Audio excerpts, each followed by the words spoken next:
तो बच्चों, आज हम पढ़ने वाले हैं वर्क। लास्ट लेक्चर में हमने फिनिश किया है डॉट प्रोडक्ट चैप्टर 6 जो हमारा चल रहा है। उसमें डॉट प्रोडक्ट हमने पहले फिनिश किया और उसके सम्स भी हमने कर लिए, बढ़िया से कर लिए।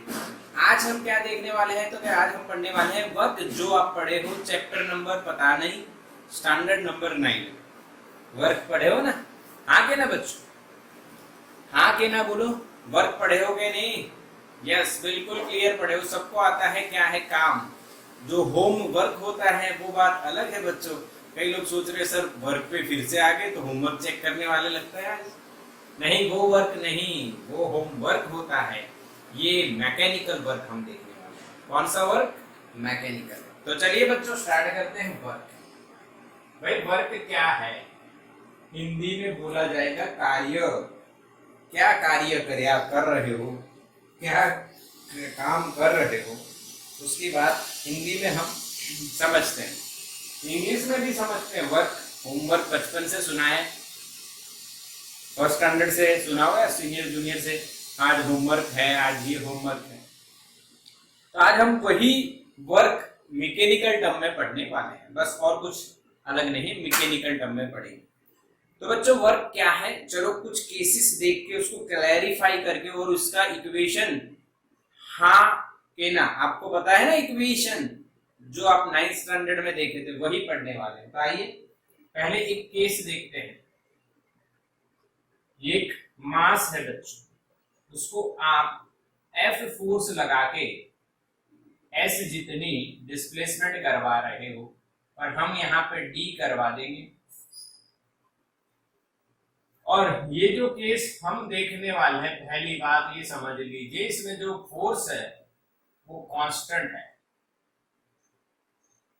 आगे हम फोर्स वेरिएबल होगा ऐसा भी देखेंगे।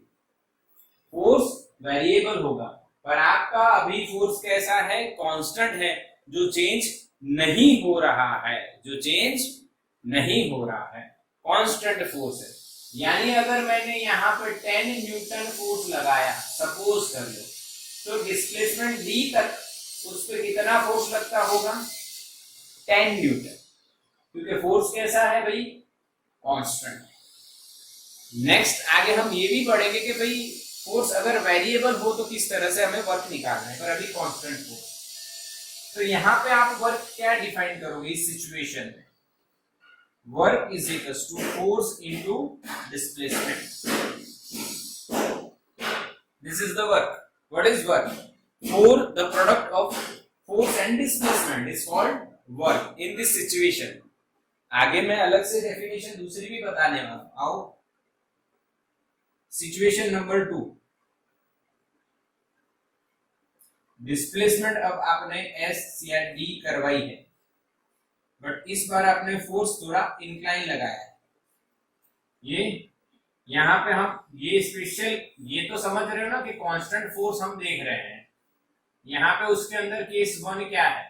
क्योंकि force and displacement are parallel to each other. In case two not parallel. Okay, अगर पैरेलल नहीं है, फोर्स और डिस्प्लेसमेंट पैरेलल हैं, तो इक्वेशन बना FD, फोर्स जिसके कारण डिस्प्लेसमेंट हो रही है और डिस्प्लेसमेंट इनका प्रोडक्ट यानी वर्क। अब यहां पे आपने फोर्स इंक्लाइन लगाया विथ हॉरिजॉन्टल डायरेक्शन, कितना एंगल बनाया? थीटा। तो इसके दो कंपोनेंट होंगे, दो प्रोजेक्शन होंगे, F cos theta and F sin theta. Yes और नो बच्चों? आपको पता है, आपको पता है ये कि किस तरह से ये मैंने कंपोनेंट लिए हैं। चैप्टर 4 इसीलिए तो हमने पढ़ा है, जिसमें हमने वेक्टर के दो कंपोनेंट लेने हैं जो परपेंडिकुलर हैं। एक पैरेलल टू द डिस्प्लेसमेंट है, दूसरा परपेंडिकुलर टू द डिस्प्लेसमेंट है। बताओ इस केस में which component is responsible for the displacement of this object? Which component of the force is responsible? Yes, correct answer, cos component, or we can say parallel component, parallel to the displacement। जो component है वही responsible है।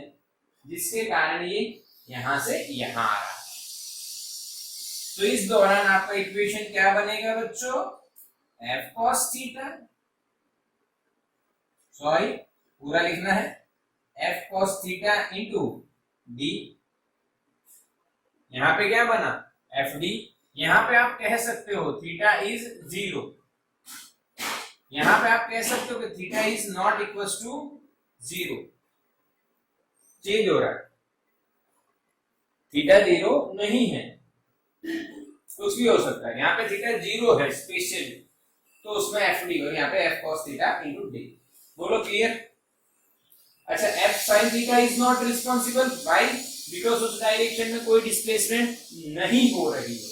इधर क्या कोई displacement है क्या, इधर है कोई डिस्प्लेसमेंट नहीं, तो कोई डिस्प्लेसमेंट ही नहीं है, तो वो डिस्प्लेसमेंट करवाने के लिए रिस्पॉन्सिबल ही नहीं है, तो उससे कोई वर्क हुआ ऐसा बोला जाएगा ही नहीं, ऐसा बोला जाएगा ही नहीं, उससे कोई मैकेनिकल वर्क हुआ ही नहीं। ठीक है। अच्छा, तो अब हम बात क्या करते हैं, तो अब हम बात करते हैं इक्वेशन ऑफ फोर्स वर्क की, इक्वेशन ऑफ वर्क की generalize equation, work is equals to F D cos theta, this is the generalize equation of the work. अरे वाह, मैंने तो डॉट प्रोडक्ट भी कर दिया साथ साथ। क्यों, what is dot product, magnitude of first vector into magnitude of second vector into cos angle between them, ये फॉलो हो रहा है तो ये f डॉट डी ही है। समझ में आया, यानी हाथ से बच्चों एक गांठ बांध लो, एक गांठ बांध लो मन में कि वर्क का इक्वेशन f डॉट डी है, यानी या तो work f cos theta into D है या तो वर्क f डी है, जो इस इक्वेशन से आ जाएगा। देखो कैसे, पहला केस जिसमें थीटा 0 है, यानी force and displacement parallel, okay sorry मैंने यहाँ पे साइन गलत किया, पैरेलल पैरेलल पैरेलल पैरेलल का मैंने गलत साइन कर दी, एफ पैरेलल डी। ओके, तो यहाँ पे वर्क आपको क्या मिलेगा, एफ इंटू डी कॉस 0 1, आ गया पहला इक्वेशन। समझ में आया। तो ये जनरलाइज फॉर्मूला है आपके लिए वर्क का, जो आपने कंसेप्ट से सीखा, तो W is equals to FD. This work is max. हाँ, वर्क मैक्सिमम हुआ ना, थीटा 0 है। सेकंड केस क्या हो सकता है, सेकंड केस क्या हो सकता है, सेकंड केस ले सकते हैं, सेकंड में theta is equal to 90 degree.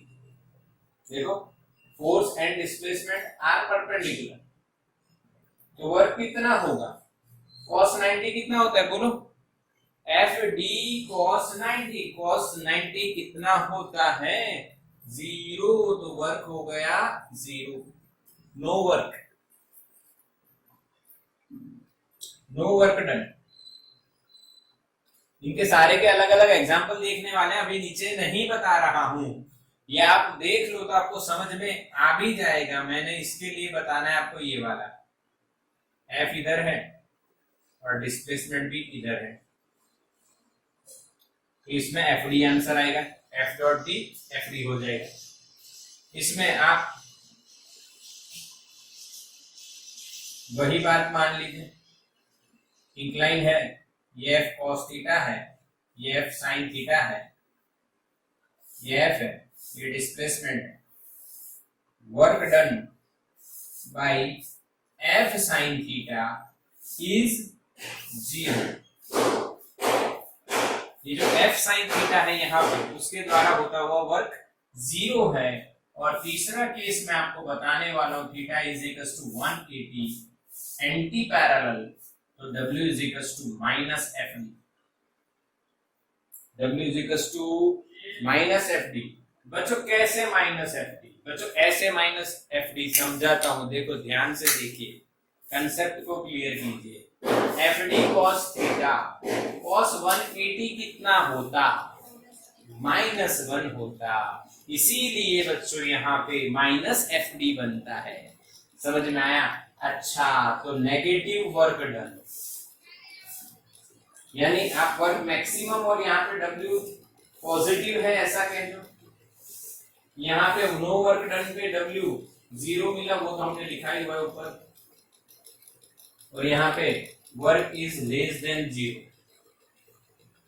यहाँ पे आपको FD cos 90 लिख देता हूं इसलिए फील आ जाए, ठीक है, समझ लेना है। cos 90 0 इसलिए 0, यहाँ पे वर्क नेगेटिव है। जैसे कि एग्जाम्पल के तौर पे आपको बताता हूँ, ब्रेक लगाना, यहाँ पे मोशन इस डायरेक्शन में है, मास m है और फोर्स इधर लग रहा है और डिस्प्लेसमेंट इधर हो रही है। तो इस दौरान आप देखोगे F और D के बीच में 180 डिग्री का एंगल बनेगा जब गाड़ी पे ब्रेक लगती है।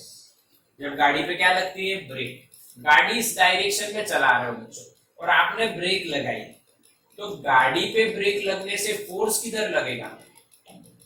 Towards the direction of velocity और इन द अपोजिट। तो आपको पता है गाड़ी रुकती है, इसका मतलब अपोजिट में लगता है, हाँ, in the direction of displacement नहीं, वेलोसिटी नहीं, उसकी अपोजिट में लगता है, तभी तो वो गाड़ी रुकती है। अब जब फोर्स अपोजिट में लगता है, यानी आपकी डायरेक्शन ऑफ वेलोसिटी इधर थी और डिस्प्लेसमेंट भी इधर हो रहा है, तो फोर्स लग रहा है इधर, तो 180 डिग्री, ये कितना एंगल होता है? 180। तो cos 180 -1, that's why work is negative. बच्चों क्लियर? आगे ना स्क्रीनशॉट लो इसका। यानी बच्चों आपको वर्क का जो इक्वेशन है वो क्या याद रखोगे? F dot D, F D cos theta, F D cos theta, F dot D, F D cos theta. Screenshot done? पक्का कर लेना है, बिल्कुल जोरदार कर लेना है, कोई डाउट नहीं रहना चाहिए।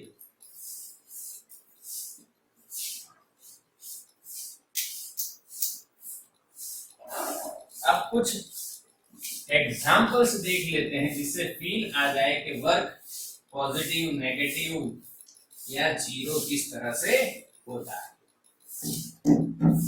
कौन से केस में कैसा होता है, कैसा होता है ये देखना। तो first example of this is very simple. Vehicle है बच्चों और आप उसको एक्सेलरेट कर रहे हो, बताओ वर्क इज पॉजिटिव और negative? Work is positive and और negative? Positive, right answer.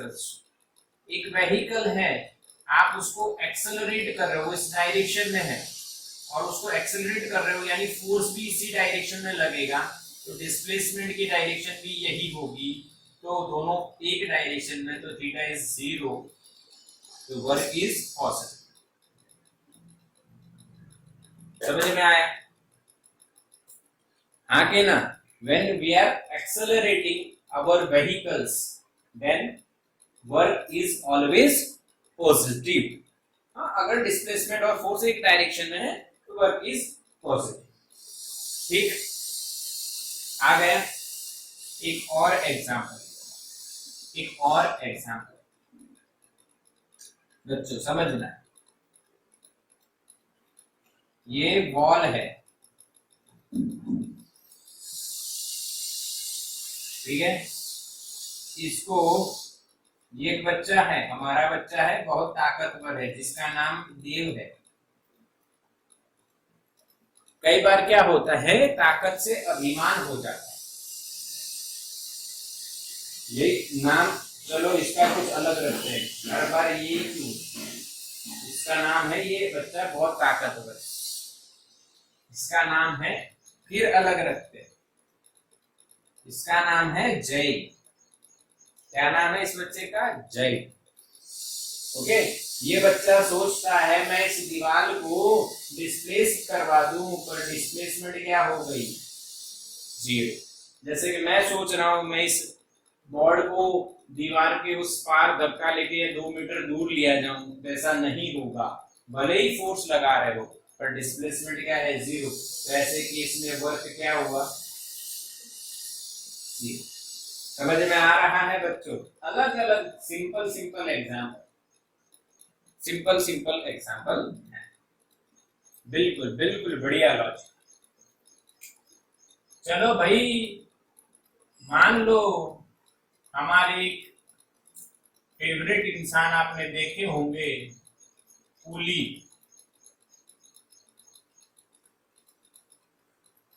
Coolie तो समझ में आ रहा है ना? कूली नहीं है, ये है हमारे कूली,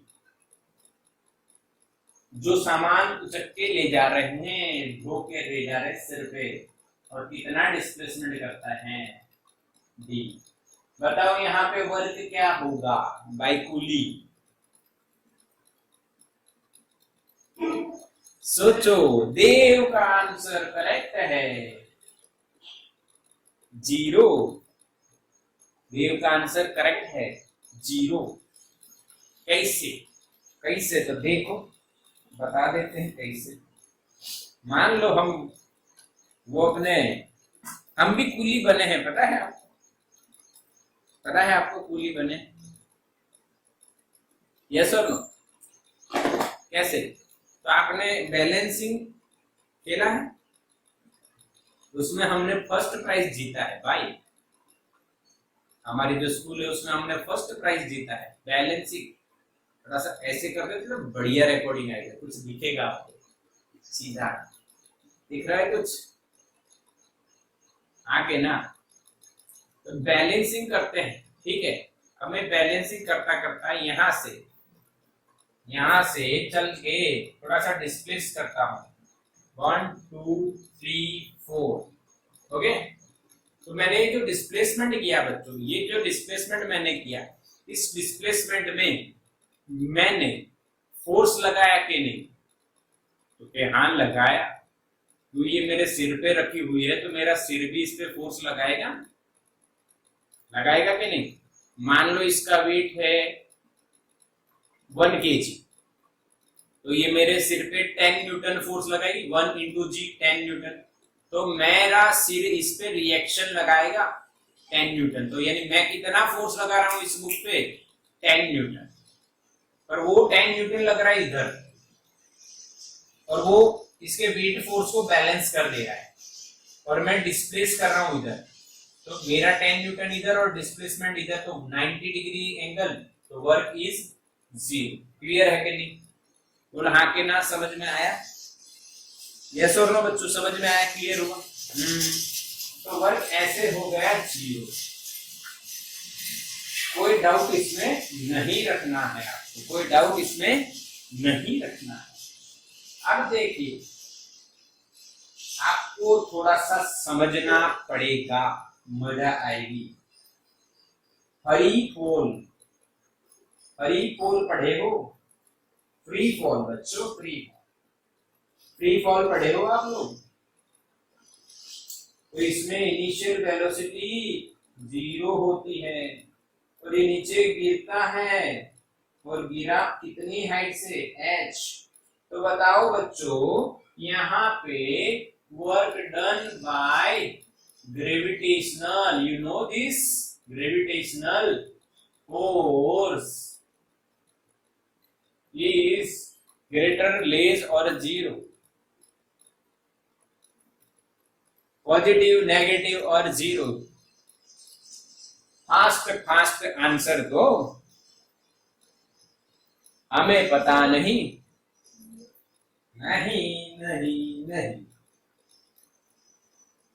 नेगेटिव, पॉजिटिव, 0 आंसर आएंगे। यस, कहीं में देखो पॉजिटिव भी हो सकता है, नेगेटिव भी हो सकता है। क्या हो सकता है ये फील करते हैं आओ। तो बच्चों, इसमें weight force towards the earth लगेगा, ग्रेविटेशनल फोर्स यानी वेट। हाँ के ना? ग्रेविटेशनल फोर्स का मतलब होता है वेट। तो ये जो वेट है किधर लगेगा? डाउनवर्ड। डिस्प्लेसमेंट भी किधर हो रही? डाउनवर्ड।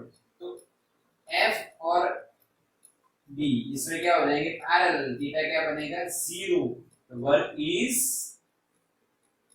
पॉजिटिव। समझ में आया?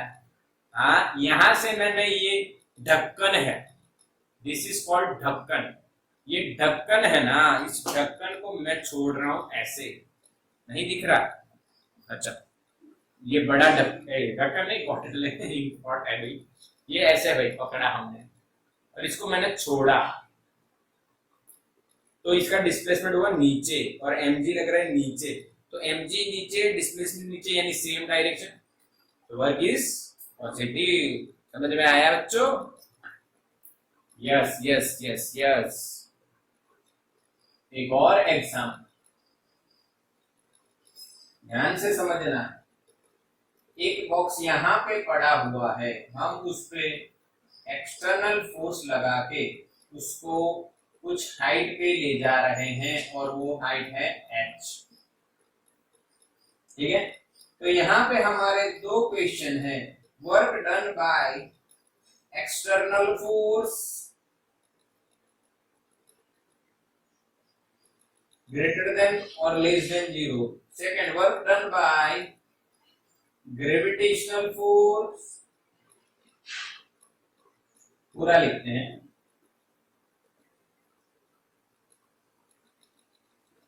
लेस देन और ग्रेटर देन और इक्वल टू 0। चलो बताइए,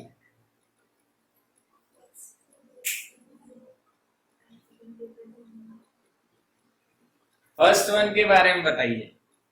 first is greater than 0, second is less than 0।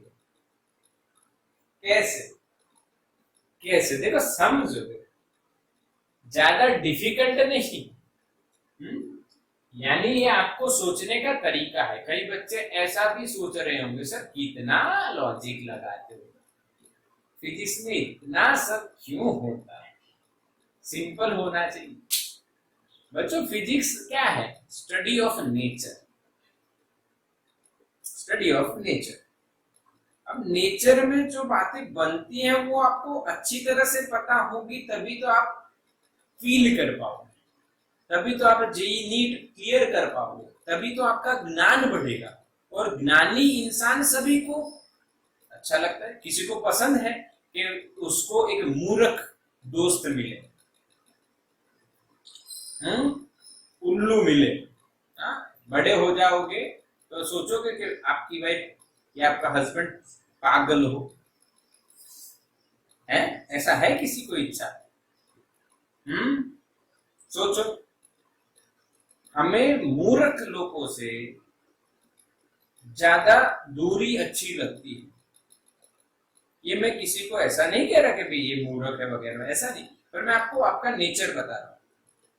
तो यानी बुद्धिमान होना सभी को अच्छा लगता है, बुद्धिमान होना सभी को अच्छा लगता है। पर जब बुद्धिमान होना कैसे है, तो बच्चों बहुत सारी नॉलेज गेन करनी है। This is the simple process, okay, knowledge. और फिजिक्स आपको ये अपॉर्चुनिटी देता है कि आप कोई भी चीज के कितने डिटेल में जाओगे, जितना आपका नॉलेज बढ़ता जाएगा। तो ये वही डिटेलिंग है। आपको कैसे सोचना है, यानी आपकी मम्मी खाना बनाती है, तो मम्मी दोपहर में खाना बनाए, मम्मी ऐसा करे तो बहुत सारी चीजें मैंने बनाई,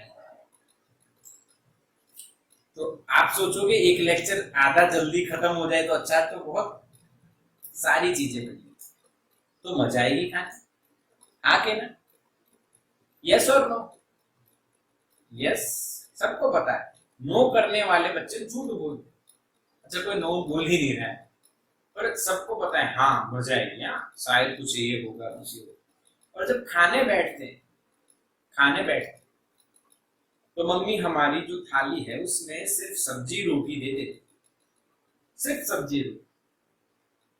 तो आप क्या क्वेश्चन करोगे?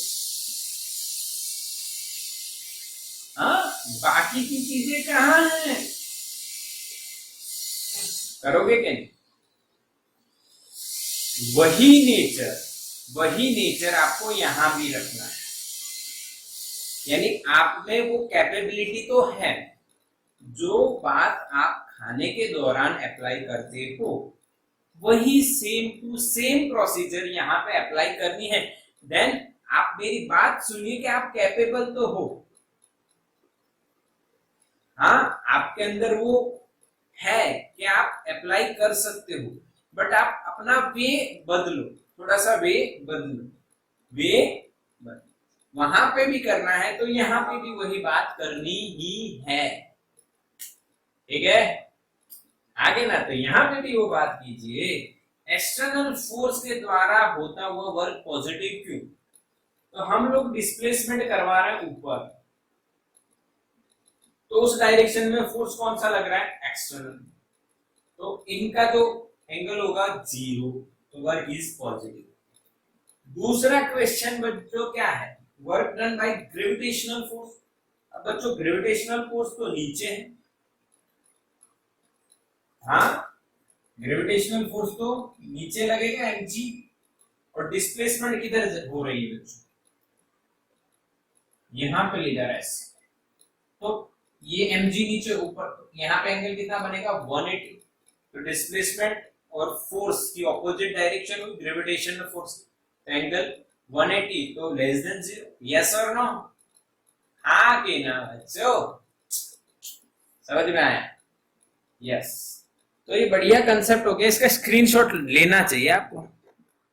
तो बच्चों समझ में आ गया आपको वर्क, बिल्कुल, उसका equation F D cos theta. अब इसको ज्यादा डिटेल में समझने के लिए, अच्छा फील करने के लिए, घर में जब कोई घटना बन रही है तब सोचिए कि वर्क क्या हो रहा है। सोचो कि मम्मी आपके लिए खाने की थाली लेके आ रही है, ऐसा, तो उसने रसोई से आपको खाना देने तक, जहां पे भी आप बैठे हो वहां तक खाना लाने तक जो डिस्प्लेसमेंट की, तो बताइए वहां पे जो मम्मी फोर्स लगा रही है थाली पे, उसके द्वारा कितना वर्क हुआ? पॉजिटिव, नेगेटिव या 0? मैसेज करो देव, करेक्ट आंसर। हाँ, देव का आंसर ही आना था, मुझे पता है। खाने की बात हो रही तो आंसर देव ही पहले देगा। देखा, ऐसा होता है। अभी तक निसर्ग पहले आंसर दे रहा था, पता है, ज्यादातर निसर्ग पहले आंसर देता है। देखो बच्चों, ये मेरा एक्सपेरिमेंट था, ये मेरा एक्सपेरिमेंट था। अभी तक आप देखो कि निसर्ग बहुत जल्दी आंसर देता है, सबसे पहले आंसर वही देता है, और हम ऐसा मान भी लेते हैं कि निसर्ग, हाँ भाई, अपना रैंकर है। पर जब मैंने देव की फेवरेट बात को फिजिक्स में जोड़ा तो देव का आंसर पहले आया, समझ रहे हो ना? आगे ना, देव सही बता रहा हूं मैं, यस और नो? हाँ, हाँ, यही लॉजिक है कि आपको जो सबसे अच्छा लगता है ना, जो सबसे फेवरेट चीज है, खाना, खेलना वगैरह, गेम्स वगैरह, वही चीज आप यहाँ पे सोचो, उसको यहाँ से कनेक्ट करो, कहीं ना कहीं कनेक्शन तो मिलेगा भाई। और अगर वो कनेक्शन एस्टेब्लिश हो गया तो फिर आपका सब्जेक्ट बहुत इजी होता है, ठीक है। अब मैं बता देता हूँ कैसे। देखो, ये खाने की थाली है कुछ, तो खाने की थाली का वेट नीचे है, मम्मी उस पर रिएक्शन ऊपर लगा रही है ऐसे। अगर मम्मी रिएक्शन ना लगाए थाली नीचे, अब वो चल ऐसे रही है, डिस्प्लेस ऐसे कर रही है, रिएक्शन फोर्स ऐसे लगा रहे, तो एंगल बन गया 90, तो वर्क इज 0। खत्म, वर्क का झंझट मत करो, बिल्कुल सिंपल है। अब बात करते हैं इसके यूनिट वगैरह की। अच्छा, पहले ये भी देख लेते हैं, वर्क जो है वो स्केलर है भाई। आप कैसे कहोगे कि स्केलर है? तो भाई, दो वेक्टर का डॉट प्रोडक्ट कैसा आएगा? स्केलर ना, इसीलिए work is a scalar quantity, जिसमें सिर्फ मैग्नीट्यूड जानने से आपको सारी इंफॉर्मेशन मिल जाती है। पर यहां पे आप एक नई बात सीखते हो वर्क के बारे में। कौन सी नई बात बच्चों? Work is equal to F D cos theta, ठीक है। यानी वर्क फोर्स पे भी डिपेंड करता है, डिस्प्लेसमेंट पे भी डिपेंड करता है, एंड एंगल बिटवीन देम उस पे भी डिपेंड करता है। तो यानी वर्क स्केलर है, पर वो पॉजिटिव, नेगेटिव और 0 तीनों हो सकता है, तीनों हो सकता है। क्यों? क्योंकि उसमें कौन आ रहा है, cos थीटा। अच्छा, वर्क कब जीरो होगा, जब F जीरो हो या D जीरो हो या एंगल 90 हो, इन तीन केस में वर्क जीरो हो सकता है। और वर्क कैसी क्वांटिटी है बच्चों, स्केलर क्वांटिटी, ठीक है। अब उसके यूनिट की बात कर लेते हैं। तो फ्रॉम द इक्वेशन उसका पहला जो ऐसा यूनिट बनता है वो आप कहोगे न्यूटन इंटू मीटर, क्योंकि फोर्स का यूनिट न्यूटन है, डिस्प्लेसमेंट का मीटर, यानी न्यूटन इंटू मीटर होता है, ठीक है। आगे ना दूसरा साइंटिस्ट की याद में, साइंटिस्ट की याद जूल जो है वो भी रखा गया है। जूल हमारे साइंटिस्ट हैं जिनकी याद में वर्क का यूनिट जूल भी रखा गया है, ओके। तो उसको नोट कैसे करना है, लिखना कैसे है, अगर सिंगल लेटर आप लिख रहे हो तो कैपिटल जे लिखोगे, अगर पूरा नाम लिख रहे हो तो पूरा स्मॉल में लिखना है, ये कैपिटल ये स्मॉल में रहेगा। तो इस तरह से आपका ये हो जाएगा। दूसरा आप बात करिए बच्चों तो कि सीजीएस यूनिट, बच्चों सीजीएस यूनिट कौन सा होगा, तो न्यूटन का बच्चों डायल होता है और मीटर का बच्चों सेंटीमीटर होता है सीजीएस में, और जूल की जगह उसको अर्ग बोला जाता है। ये भी हम 11th के चैप्टर नंबर 2 में डिटेल में पढ़ चुके हैं, डिटेलिंग कर चुके हैं, इसका बिल्कुल डिटेलिंग कर चुके हैं, तो ये भी आपको पता है। और हमने इनका रिलेशन भी देखा है,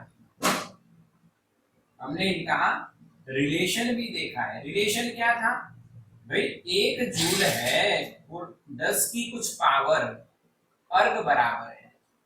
अब आपको मैसेज करके ये बताना है तो कितनी पावर बराबर है, 10 की कितनी पावर बराबर है, हम पढ़े हुए हैं, मैंने सॉल्व करवाया है 7 पावर, सही है। तो ये 2 यूनिट आपको आने ही चाहिए, आने ही। आगे जब हम जाके जाएंगे तो अलग अलग यूनिट आते हैं। तीसरा एक यूनिट मैं बताता हूं आपको, तीसरा एक यूनिट बताता हूं जो हम हीट को कैलकुलेट करते हैं, हीट एनर्जी, उसका भी यूनिट आपको आना चाहिए। आपकी टेक्स्ट बुक में देखिए एक बॉक्स बनाया होगा, एक बॉक्स बनाया होगा, वहां पे आपको ये भी बताया होगा, और ये यूनिट आपको पता भी है हीट एनर्जी का, कैलोरी। कैलोरी क्या है भाई, कैलोरी। मैं पेज नंबर बता देता हूं, मैं पेज नंबर बता देता हूं 117, 117, ठीक है, कैलोरी, ठीक है, यस और नो। अच्छा, चौथा यूनिट आप देखोगे वो है इलेक्ट्रॉन वोल्ट।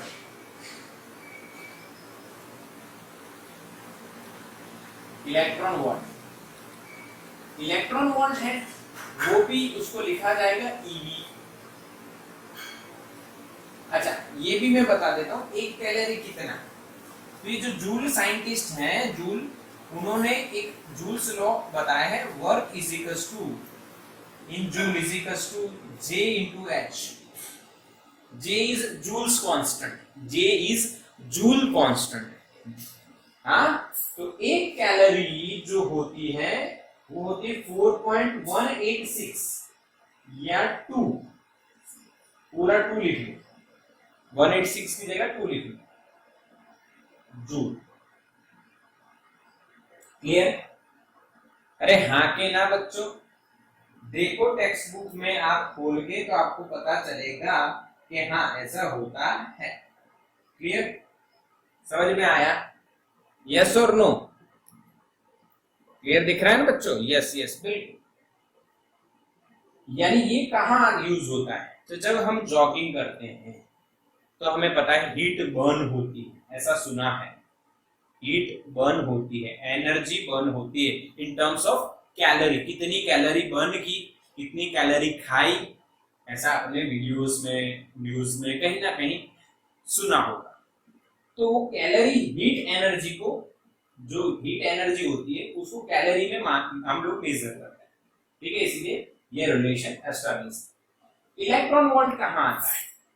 तो बच्चों जो छोटे टाइनी पार्टिकल है जैसे कि इलेक्ट्रॉन, उनकी जो एनर्जी होती है वो बहुत कम होती है।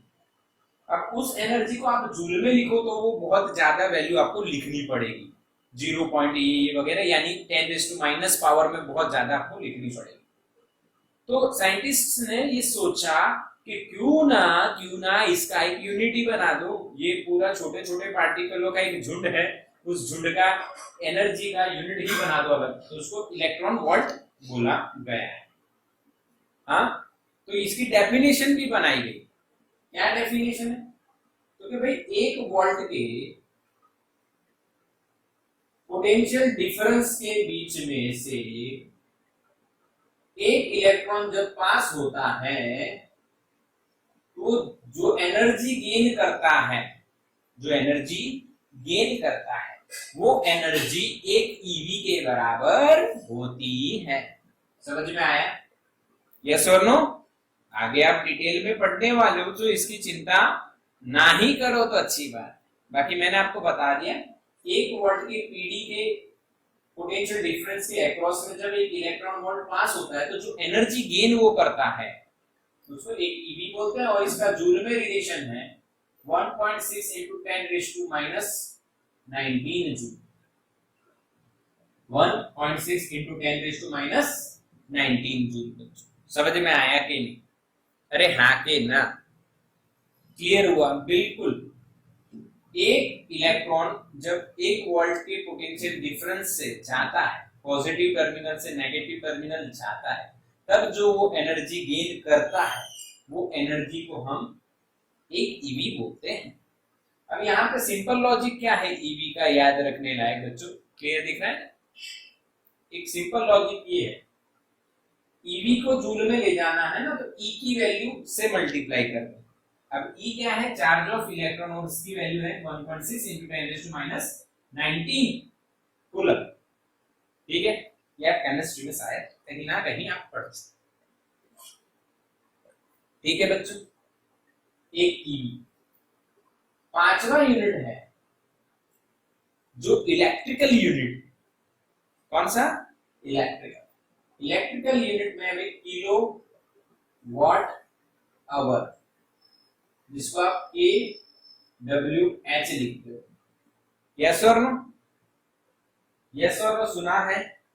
सुना है कि नहीं? kWh सुना है, किलो वॉट आवर आपने बच्चों सुना है। तो 1 किलो वॉट आवर कितने जूल होता है? तो समझना है कैसे मैं बनाता हूं। 1 किलो यानी 1000, वॉट यानी जूल पर सेकंड लिख सकते हैं, वॉट यानी पावर, पावर यानी वर्क अपॉन टाइम, और आवर को सेकंड में लिखेंगे तो 3600 सेकंड। ये भी आपको पता होना चाहिए। सेकंड सेकंड कट हो गया। आप क्या लिखोगे पता है? 36 into 10⁵ जूल। अब आप कहोगे सर हम लोग ऐसे तो नहीं पढ़े, हम लोग 3.6 into 10⁶ पढ़े, और आप लिख रहे हो 36 into 10⁵। क्यों? तो रीजन है बच्चों, रीजन ये है, आप इसको याद इजीली रख सकते हो। 36 लाख जूल। क्या याद रखोगे? 36 लाख जूल। हाँ, और इसको एक यूनिट भी बोला जाता है। जो हमारे लाइट बिल, इलेक्ट्रिसिटी बिल जब आता है तो उसमें आप देखोगे कितने यूनिट आपने यूज किए हैं। जो यूनिट है वो यूनिट मतलब किलोवाट आवर। अरे हाँ के ना बच्चों? हाँ के ना? बोलो। समझ में आया? समझ में आया? यस, बिल्कुल क्लियर, बिल्कुल क्लियर। तो ये यूनिट्स हो गए, ठीक है। और वो कार के इंजन की क्षमता भी है ना, हॉर्स पावर में बताई जाती है, पर वो पावर है, वो यहाँ पे कनेक्ट मत कर लेना, वो पावर है। हाँ, और ये वर्क। अब यहाँ पे एक और बात हम देखते हैं, वर्क का डायमेंशनल फॉर्मूला। डायमेंशनल फॉर्मूला क्या होता है? आपको सबको पता है, वर्क का यानी फोर्स इनटू डिस्प्लेसमेंट का। फोर्स का बच्चों पता है आपको MLT 11-2, डिस्प्लेसमेंट का L1, answer is M1 L2 T-2। ये मैंने आपको पहले भी करवाया हुआ है, 12-2, 12-2 पक्का? यस, तो स्क्रीनशॉट ले लो बच्चों। तो चलो बच्चों, वर्क F3 cos थीटा के कुछ सम्स करते हैं फटाफट। समझ रहे हो ना? तो आपको यहाँ पे वर्क बिल्कुल क्लियर हो गया, FD cos theta, F.D unit clear हो गए, MLT वगैरह क्लियर हो गए। अब वर्क के कुछ ये जो इक्वेशन हमने सीखा है, इसके कुछ सम्स हम कर लेते हैं तो ज्यादा क्लियर हो जाएगा। ओके, चलो हमारे पास अगर एनसीईआरटी हम देखें बच्चों, तो एनसीईआरटी में कोई इसका सम नहीं है, पहले अलग अलग यानी उसमें वर्क के बाद एक है साइकिल वाला है, फिर वर्क एनर्जी थ्योरम का है जो हमारा चलना बाकी है। यानी इसमें जो दिया है अच्छा ही है, पर हम जो तरीके से पढ़ेंगे उसकी बात मैं कर रहा हूं, ठीक है? तो एनसीईआरटी का मैं 6.3 आपको करवा रहा हूं, 6.3 एग्जांपल 6.3, ठीक है? इसको नोट करना है सही से। तब एक साइकिल वाला है जो स्लिप हो रहा है, साइकिल है जो स्लिप हो गई, स्लिप होके कुछ वो कितने मीटर चली है देखो अंदर, 10 मीटर चली है। तो रोड ने साइकिल पे जो फोर्स लगाया वो दिया हुआ है, कितने न्यूटन है देखो, 200 न्यूटन, 200 न्यूटन। तो बच्चों क्वेश्चन ये है, पहला क्वेश्चन, दो क्वेश्चन है। पहला क्वेश्चन ये है, work done by road on cycle.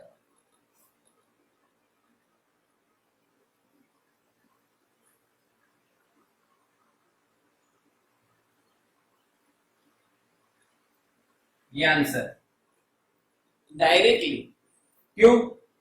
अरे साइकिल आएगी ऐसे स्लिप होगी, रोड उसको रोकने के लिए उसके ऑपोजिट में फोर्स लगाएगा, समझ में आया? और दोनों की डायरेक्शन सेम या ऑपोजिट? सेम या ऑपोजिट? ऑपोजिट, तो वर्क इज नेगेटिव। और क्या होगा, FD force into displacement 200 into 10, तो आंसर आएगा -2000। बिना कैलकुलेशन आप आंसर दे सकते। दूसरा क्वेश्चन है बच्चों, work done bye cycle on road, बताइए आंसर, सोचो सोचो सोचो, क्या होगा? Work done by road on cycle तो -2000, जितना फोर्स रोड साइकिल पे लगाएगा उतना ही फोर्स साइकिल रोड पे लगाएगी, न्यूटन्स थर्ड लॉ। यानी यहाँ पे आप FD तो करोगे ही करोगे, cos थीटा जो भी बनेगा वो देखा जाएगा, but F into displacement is 0, answer is yes और नो? रोड का थोड़ी डिस्प्लेसमेंट हो रहा है, डिस्प्लेसमेंट किसका हो रहा है? साइकिल। इसीलिए साइकिल ने तो फोर्स तो लगाया है 200 न्यूटन, बट डिस्प्लेसमेंट रोड की नहीं हुई। बच्चों समझ में आया? एक और एग्जांपल मैं आपको देता हूं, आपको आंसर देना है। यहाँ पे मैं 10 kg लिख देता हूं, कुछ भी हो सकता है, या M मास ले लेते हैं। उस पे 100 न्यूटन अगर ऐसे फोर्स लगाएगा विथ 60 डिग्री एंगल, और उसने डिस्प्लेसमेंट कर लिया बच्चों 10 मीटर, तो बताओ वर्क कितना? Without pen and paper. Yes, right answer बच्चों, राइट आंसर बच्चों, सही जवाब। बेटा इस डायरेक्शन का फोर्स कितना होगा? 100 cos 60, भाई cos 60 यानी 1/2 यानी 50 न्यूटन, 50 इंटू, सही है ना? 50 इंटू 10, सेम डायरेक्शन ना, FD cos 0 F 50 D10, जवाब आएगा 500 जूल। बिल्कुल क्लियर। बस ऐसे ही कुछ ना कुछ क्वेश्चन बनाएंगे, but F D cos theta हमारा सेंटर में रहेगा, बस यही रहेगा। यानी थीटा पूछ लिया आपको, शायद एफ दिया, डी दिया, वर्क बताया और थीटा पूछ लिया। यानी पहली सिचुएशन में इतना वर्क है, दूसरी सिचुएशन में इतना वर्क है, ऐसा कुछ भी पूछेंगे, पर इसके अलावा कुछ होगा नहीं। एक बढ़िया एग्जांपल मैं आपको देता हूं, आओ।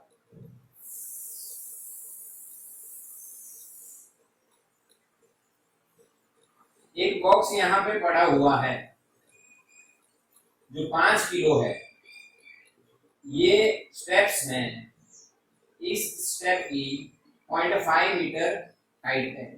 ओके, तो यहां पे जब बॉक्स को लाया गया तो जो इंसान ने ऐसे कैरी करके लाया तो उसने कितना वर्क किया, कितना वर्क उस इंसान ने किया, बच्चों बताओ। 10, कोई कह रहे 10, चलो देखते हैं। 10 हो सकता है भाई, 20 हो सकता है, 0 भी कोई बोल रहे हैं, 0 तो नहीं होगा।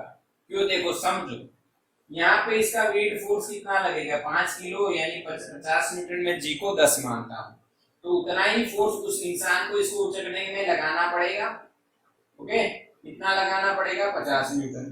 तो 50 न्यूटन लगा के इसको 0.5 मीटर, 0.5, 0.5, 0.5, यानी F D cos theta, F कितना लगा रहा है वो 50, डिस्प्लेसमेंट कितनी हुई 0.5 इंटू 4, 2, और एंगल दोनों का एक ही डायरेक्शन में है तो 0, तो आंसर आएगा 100 जूल, न्यूटन इंटू मीटर या जूल। क्या बच्चों समझ में आया? हाँ के ना, यस और नो? तरीका देखो, तरीका बदल गया है, क्वेश्चन तो वही है, आपको डिटेल स्टडी करनी है। अच्छा, यहाँ पे work done by gravitational force होता तो क्या आता? सोचो, work done by gravitational force -100, क्यों? अरे वो लग रहा है नीचे और डिस्प्लेसमेंट हो रही है ऊपर। आप ऐसा मत सोचना, ऐसे भी तो जा रहे, पर ये डिस्टेंस हमें नहीं कैलकुलेट करना है, हमें तो डिस्प्लेसमेंट कैलकुलेट करनी, डिस्टेंस नहीं, डिस्प्लेसमेंट। तो ये हाइट से ये हाइट है। अच्छा, कई बच्चे सोच रहे सर ऐसे नहीं हुई।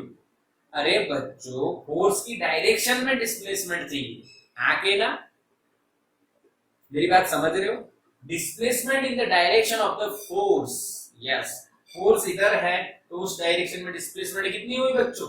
2 मीटर। चलो पक्का? आगे ना, बिल्कुल पक्का? आगे ना बोलो। यस, तो इसका स्क्रीनशॉट ले लो।